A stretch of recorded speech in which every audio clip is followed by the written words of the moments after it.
Hello, I'm Joel Hancock. This is an excerpt from my upcoming book, The Education of an Island Boy. This story I call, You Can Ruin a Trawl with That Many Shrimp. One summer morning, my father was roaming around off Portsmouth Island in his 36-foot-long trawler, the Ralph. His crew that day was my brother, Ralph, from whom the boat got its name, as well as my brothers Tommy and Bill. On a hunch, he decided to put out his trawl near the mouth of Ocracoke Inlet. He wanted to see if there might be some shrimp there in the deep channel between the Sound and the ocean. Just a few minutes after beginning his drag, he noticed that the lines of his net had begun to pull tight and run together. Assuming that his trawl or the boards had been snagged on something, maybe even an abandoned anchor, he turned off his engines and began to pull toward his rig. Much to his surprise and delight, as the trawl got closer, he could see that it was filled to the brim with nothing but very large green-tailed shrimp, the kind that were easy to cull and that earned the best possible price at the dock. The net was so full that he had to let down buckets into the mouth of the trawl to pull up some of his catch before he could even manage to get the entire trawl back onto the stern of his boat.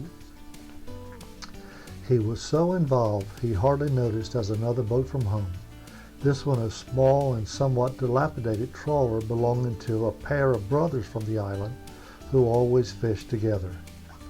In less than a minute, the boat had pulled up beside him. Few boats at that time had gears that allowed them to idle, much less to go in reverse. So short of stopping the motor and anchoring or floating free in the tide, the only alternative was to slow down as much as possible and to circle the spot you were checking out.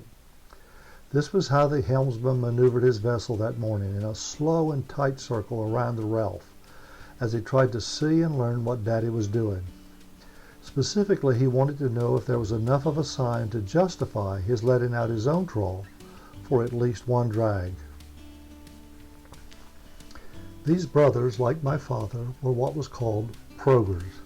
The name was descriptive of how they worked the water by following the schedule of the season to determine how and where to make money in the water.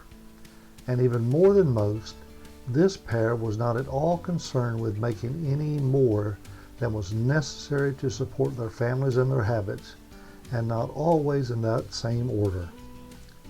"Charlie, what you got?" the older brother hollered over the drone of his engine as he got close enough to the stern that he could look at the evidence even as Daddy responded to his question. "I'll tell you," Daddy responded, calling him by name. "I wouldn't be surprised if there ain't 20 bushels or more in there. It's about as much as I've ever tried to handle." The curious brothers obviously were impressed with what they saw and heard, but not in the way that Daddy had assumed. Waving his arms as if to dismiss the chance that he might try to join in the bounty, the older one turned and headed back to his wheelhouse to get on his way.